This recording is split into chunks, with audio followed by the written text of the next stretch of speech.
What's up everyone, this is Mike from GameZone.com, and today we're checking out the Guild of Dungeoneering, developed by Gambrinous, published by Versus Evil, and coming to Steam on July 14th. So what is the Guild of Dungeoneering? Well, the Guild of Dungeoneering is a card game slash roguelike hybrid where you're in charge of building up your own base of operations, your guild, and by placing various rooms throughout your guild, you'll unlock various classes, various items that you can come across in those dungeons, and eventually you'll unlock much more powerful classes and much more powerful items that will help you through tougher dungeons. So actually what I did was I went through the tutorial already and finished that, since basically the tutorial plays itself, so to speak, and I will continue on from the level right after the tutorial. So let's take a look at this screen right here. Basically what we're looking at, this is our starting guild. The very bottom is the starting room, and the room right above it is where we built our first barracks, which houses our chump class. So the chump class is a tier 0, so to speak, class. It doesn't have any special traits, bonuses. It's just there for you to start off with. And basically the more points you earn, the more rooms you can buy to expand your guild. So for example, right now we have 60 points, and we can buy pretty much anything from this entire row, since everything here costs 50. So the difference between these things are every other unlock is a character for these two. So for example, this unlocks the cat burglar, this is the bruiser, this is the mime, and this unlocks the apprentice. These, however, are bonuses or traits that you can add on to your characters when you go out exploring. They're actually called blessings. So for example, the warrior's guidance, when you unlock that, you'll get a +1 to physical damage for the first 2 turns on the very first battle when you enter a dungeon, which is pretty good. But so we'll actually unlock the bruiser, since I'm most familiar with that class right now. And what that does is it allows you to do a deal of damage whenever you shield yourself. It's actually called spike damage. So whenever you would normally shield yourself from damage, you actually reciprocate that damage to the enemy. Not the whole damage, just one piece of damage. So already we're seeing that this class is definitely better than the chump, because the chump has no special ability like that. So let's buy the bruiser, and let's add the room right there. And we got our first bruiser, Honundir. So once we're done with that, we actually have no more, or at least not enough points to buy anything else, so let's go exploring. So right now, the only thing that's available is the second part of the tutorial, so to speak, but the second part actually lets you play it all by yourself. So let's enter the dungeon with our bruiser.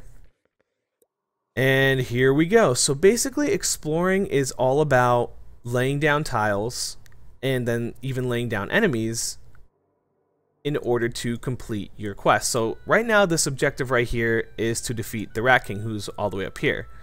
Now obviously I can't get to him because he's not connected throughout the whole map. I'm going to have to connect them with various rooms. And also important to note is that I actually have no control over this little guy right here. He actually goes where he wants to. But more importantly, he goes where there are monsters that he can kill and where there's loot that he can pick up. So right now, I don't have any loot cards that I can put down. So instead, all I'll put down is a corridor that connects these 2 rooms, and you can already see that he is planning on walking towards this monster. However, what I can do is I could essentially put another monster card right here and challenge him before I challenge this monster. The only problem is that's a level 2 monster. Actually, all of these are level 2 monsters, and I'm actually only level 1. So I have no extra items, nothing special on me right now that would let me defeat these level 2 monsters with ease. So I should probably not want to take those on. So right now, really my only options, aside from maybe putting down... No, I can't put down that room? Okay. So right now my only options are to end the turn basically and just have him walk. So real quick before I move on though, this is a very important section. When you hover over here, This gives you all the information that you'll need to know regarding your character. Each time you start a dungeon delve, you start from level 1, meaning all the levels I accumulate here in this dungeon will be reset when I go to the next one. While that might sound rather cruel, it actually doesn't really matter all that much, especially since you're going to be unlocking different and better classes later on. Not to mention, you gain a few levels just from this short delve, and also every time you gain a level or get a treasure, you can then equip that in one of these spots, which is the head, the offhand, body, and weapon. And all of these add more cards to your battle deck, which I'll actually get to very soon when we get to a battle. However, the important thing here also is, like I said before, the Bruiser has a innate trait called Spiky, so when you fully block an attack, you actually deal 1 damage, like I said. So let's actually go put this to the test and turn.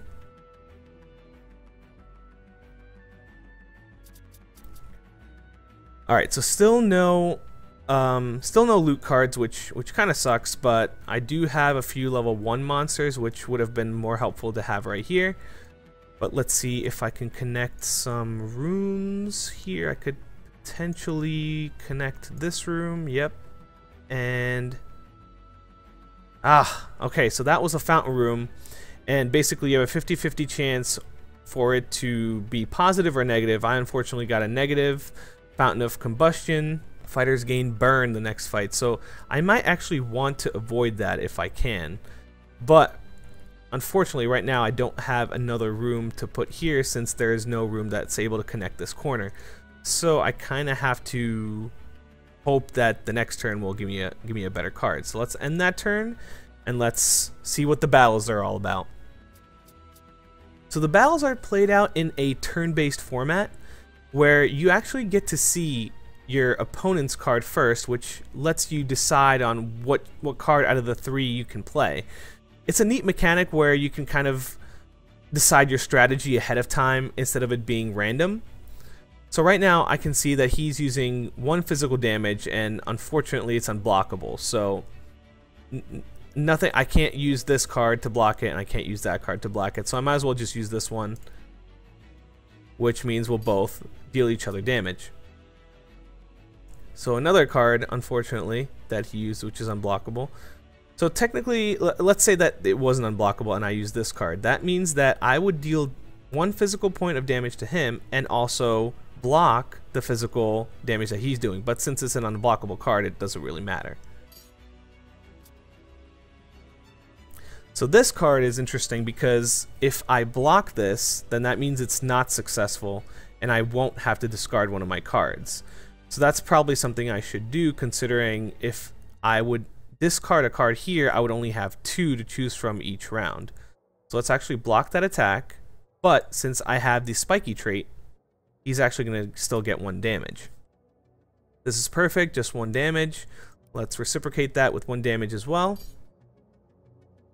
He only has 1 health left, so let's just finish him off, leaving us with 1 health. But that actually doesn't matter because after each battle, you get all your health back, which you can see right here.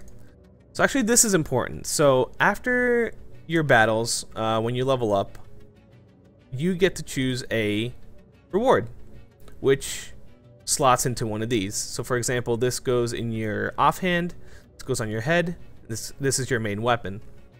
And you can actually see the cards that will get added to your deck, so you can base your strategies off that. So for example, this gives you 3 cards, which might sound good, especially since this one lets you block 3 physical damage, then do 1 physical and block 1 physical. But it also gives you a blank card, which kind of sucks because if you're stuck with one of those cards, you can't really do much. Not to mention, if it's one of the 3 cards you draw, that means you're only limited to using 2 cards.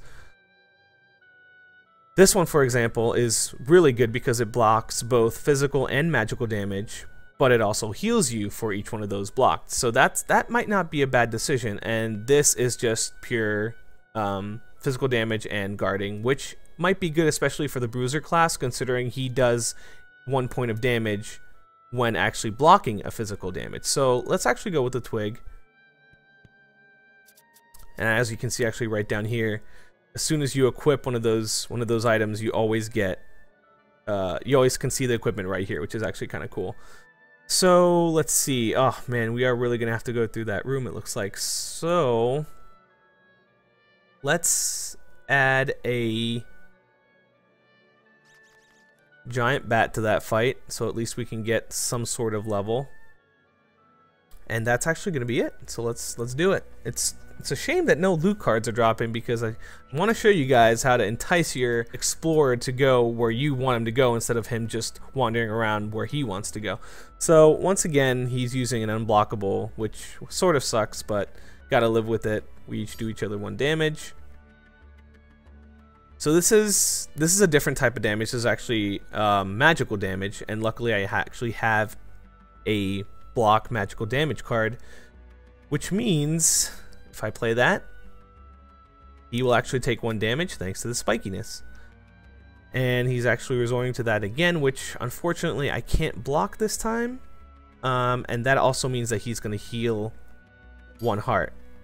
So what happened right there is I actually did 1 damage of physical, but since he also did 1 damage of magical, he healed 1 heart back, so he essentially didn't lose any health. So next he has a magical attack and block physical attack, which sucks because I can't block that magical attack, and I also can't use a physical attack that will go through that. So this is basically a turn I can't do anything in. Another unblockable, which isn't as bad because he still has less health than I do. And this should actually do it.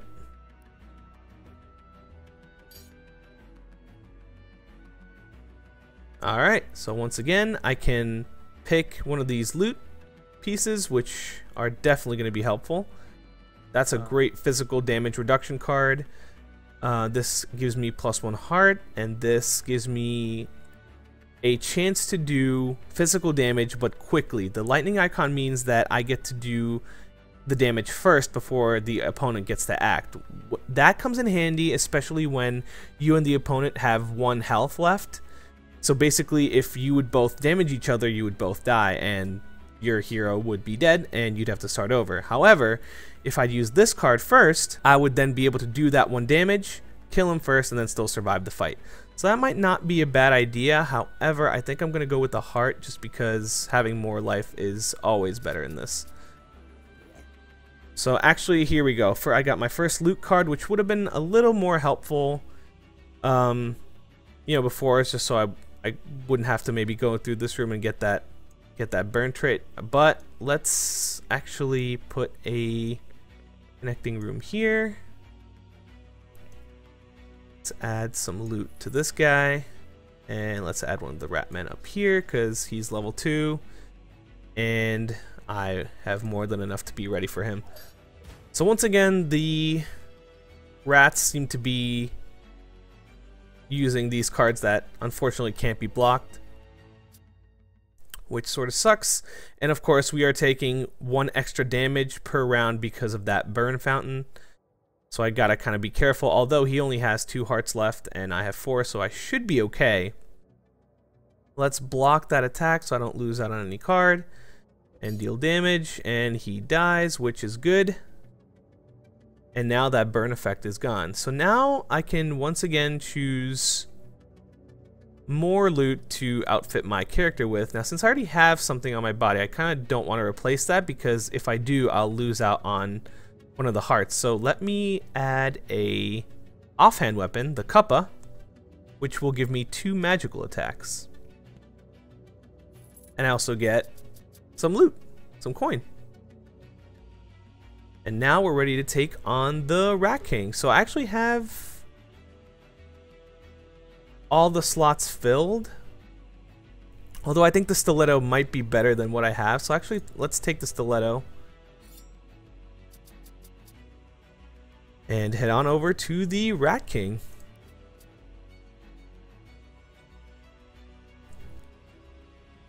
Alright, so normally bosses have a much larger health pool.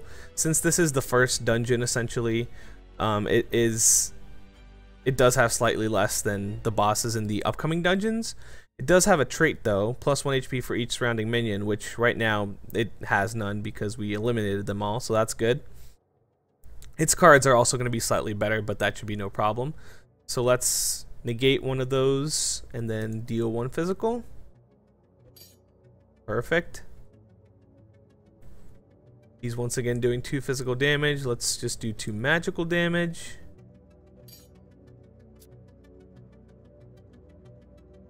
And let's do this one first, the 2 magic damage, and that means we beat the Rat King.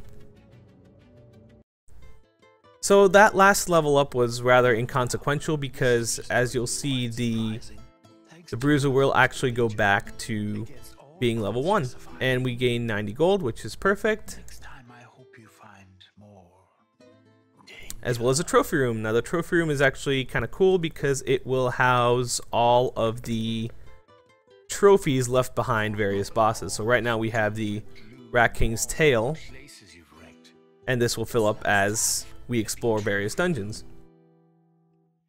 So right now we have a 100 currency, 100 coins, so we can actually go to expand guild and actually buy 2 more expansions.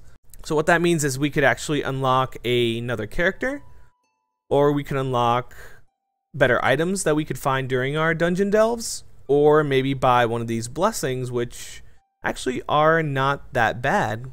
Because they give a certain amount of bonuses. So since we're focused on physical damage, let's actually get the Talisman of the Warrior.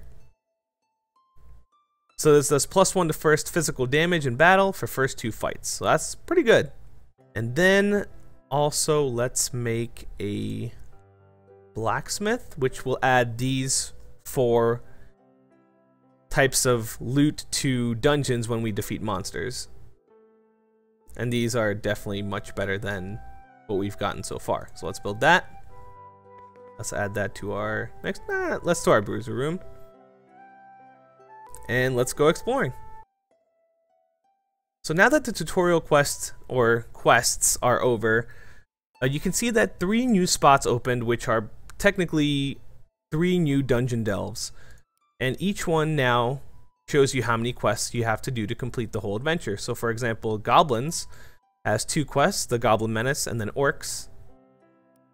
The Victimless Crime adventure has the Lovely Loot and then Terrible Truth quests. And lastly, the Fire Lord actually has 3 quests to complete, the Fiery Foray, the Scorching Spoils, and Bath Bomb. So that just means that in order to complete these 3 dungeons, or each of these 3 dungeons, you have to complete however many quests each of them have. So for example, let's do the Victimless Crime, where here you can actually pick your character. We're obviously going to go with the Bruiser because it is a much better class than the Chump, having that spiky trait. And we're going to actually also use the Warrior's Guidance Blessing, which is the upgrade we just purchased with our points before. That's going to make combat slightly easier. So let's enter the dungeon and see what it has in store. So this is actually perfect because right here is a perfect opportunity to kind of show you how guiding your hero works, although I'm not sure if it's going to work because we were unfortunately not dealt any loot cards. So right now there is a Fountain of Decay in the middle right here, which we would hopefully want to avoid. So what we could do is build a detour of sorts this way. However, we have to make it enticing for our hero to go fight a monster over here rather than go to this room over here, which I'm not sure if that's going to be possible with these 2 cards.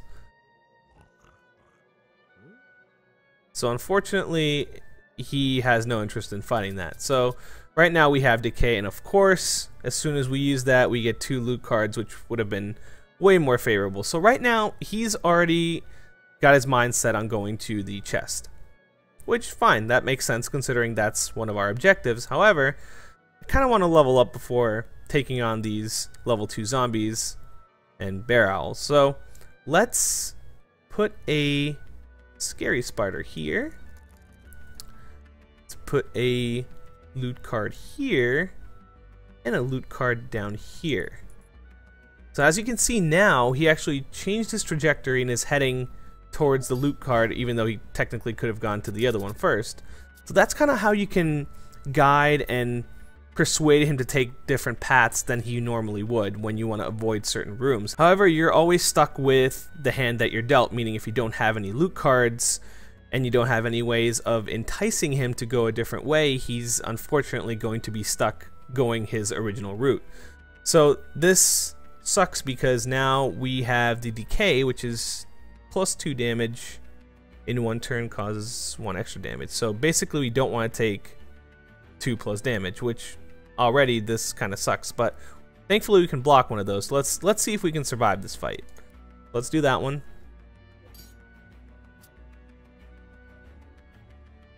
So right now I'm actually doing pretty well because I did 1 damage of physical damage, 1 damage of spiky damage thanks to having a spiky shield, and also that +1 damage I got from that blessing.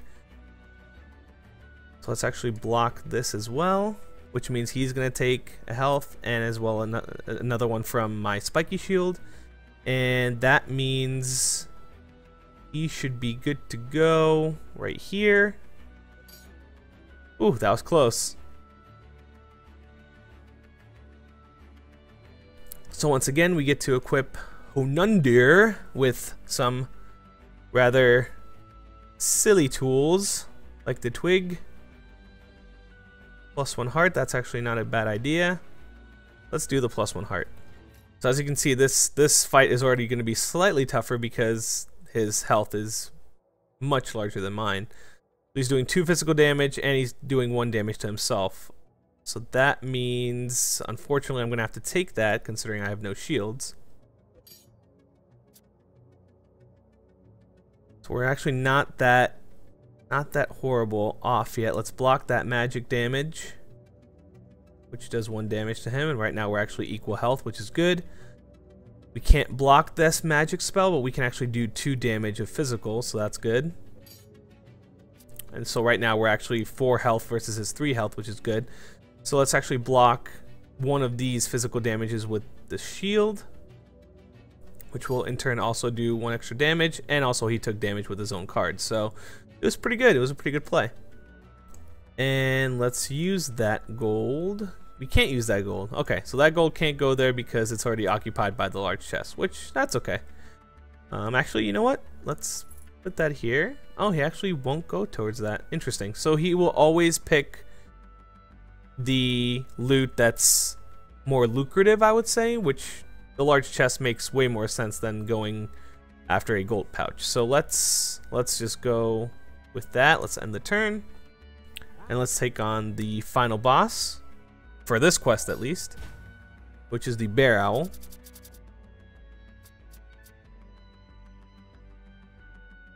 Oh boy, so I'm actually gonna have to discard here, which kind of sucks. Let's do 2 damage. So now what that does is now I'm always only gonna have a choice of 2 cards unless I play a card that lets me draw an extra one. So that's unblockable.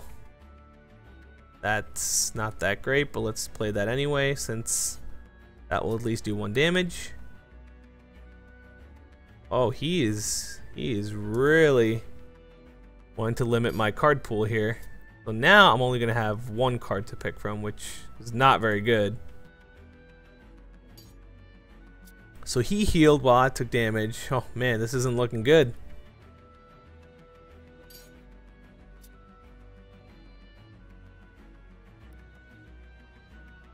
Oh man, I'm one health away, and actually that's actually gonna do it. He's gonna annihilate me with this card while he will have 1 hit point left.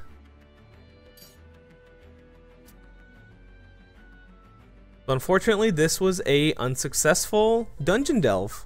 So what happens now is, unfortunately, that particular hero is lost, and right away you can see we already got a graveyard to mourn his loss in. Let's put that all the way up there. You can see his stats, or not his stats, his gold earned, his kills, his dungeon runs. We'll miss you, Honundir.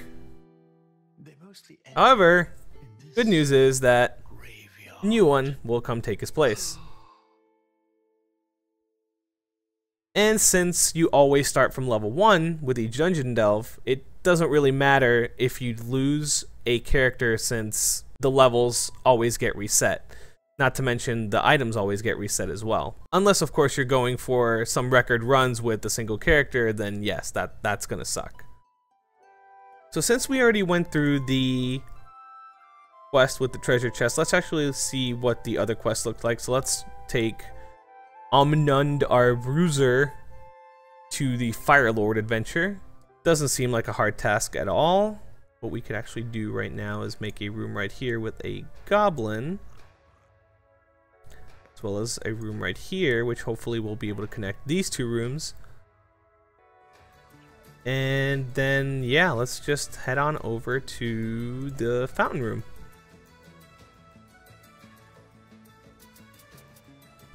Sadly, no loot cards. Let's just finish it off.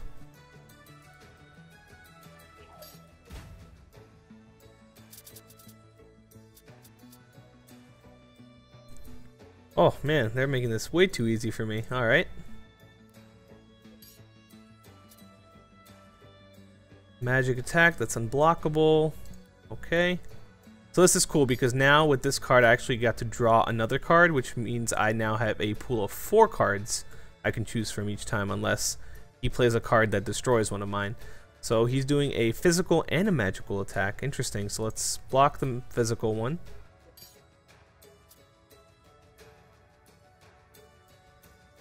Let's block this magical one. And yeah, that's a sad finish for the Fire Imp. And lastly, since we didn't get to see this last dungeon, let's look at the goblins. The Goblin Menace. He's going to this guy, that's fine. Let's give him some extra loot. Let's maybe build a room here. Doesn't really matter at this point, I don't think. Actually, yeah, it doesn't matter. Let's just go fight this. What is it? Goblin? Let's do it.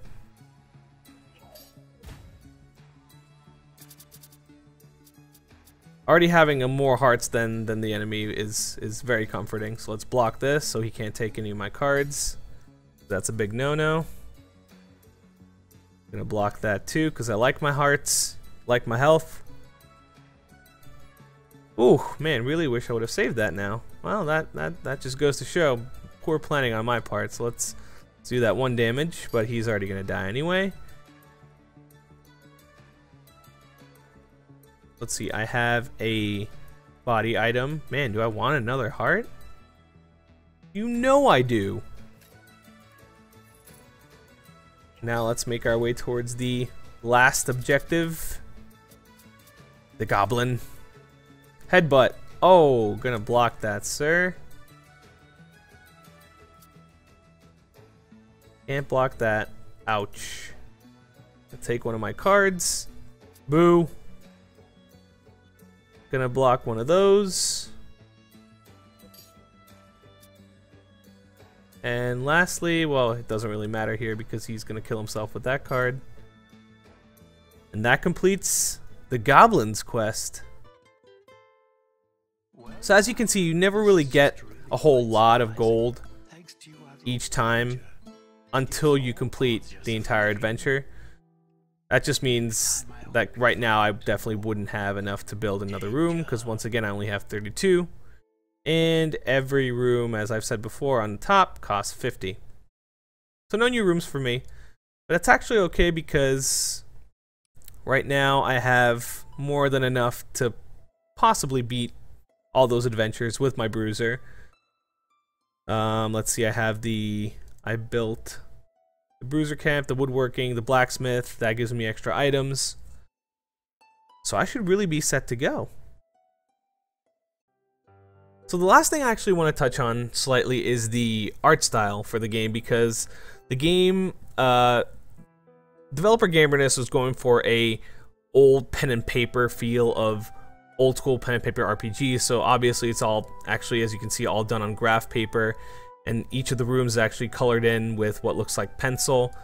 So it's actually all done very, very close to harken back to those pen and paper RPGs days, which is actually pretty neat. It's very simplistic. It's not overly flashy, but I guess the good thing about the way the game is that it doesn't really need to be. I mean, outside of maybe having battle animations, which might have added some more flair to the battles, it honestly doesn't need any more than that. And what's even cooler about these little characters is, I pointed out before, that every time you actually do get an item for each one of your slots, whether it's your offhand, your weapon, your body, or your head, they actually each reflect that on their character portrait whenever you equip it. So that's kind of a neat touch. It's very cutesy, very minimalistic, but I think it gets the job done. And again, it definitely hits the nail on the head with what they were trying to go for, which is that old school pen and paper feel. Thanks so much for tuning into our first look at Guild of Dungeoneering. Once again, this is developed by Gambrinous, published by Versus Evil, and out on July 14th on Steam. If you liked our video and want to see more content on upcoming game releases, or games we think deserve to be spotlighted, make sure to stay tuned to GameZone. Once again, this was Mike, thanks for watching.